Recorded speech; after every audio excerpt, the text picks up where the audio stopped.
Des frappes de missiles en plein cœur de Kiev et de Kharkiv, des systèmes d'artillerie de pointe utilisés sur le front de Zaporizhia.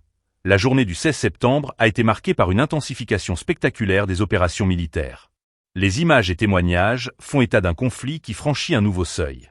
Abonnez-vous et partagez cette vidéo pour suivre avec précision chaque tournant de cette guerre.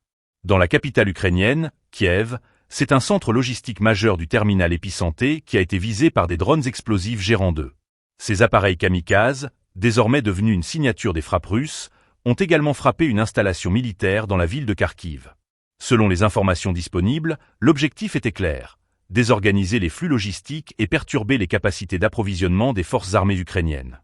Plus au sud, dans la région de Zaporizhia, une unité de lance-roquettes multiples Tornado S a déployé des munitions à fragmentation modèle 9M544. Ces projectiles ont ciblé une importante concentration d'équipements militaires ukrainiens, renforçant l'impression d'une stratégie visant à affaiblir les lignes de défense par des frappes massives et coordonnées. La dimension navale du conflit n'a pas été en reste. Des bâtiments de guerre, appuyés par les systèmes côtiers balles, ainsi que des avions de chasse Su-30SM, ont lancé des attaques de missiles anti-navires Kh-35U et Kh-31A. Ces opérations traduisent une volonté de contrôler non seulement la terre, mais aussi la mer, afin de limiter les capacités de projection maritime de l'Ukraine et de sécuriser les zones stratégiques.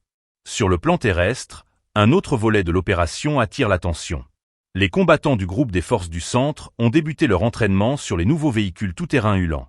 Conçus pour améliorer la mobilité et la résistance dans les zones difficiles, ces engins témoignent de l'intégration progressive d'équipements modernes sur les lignes de front.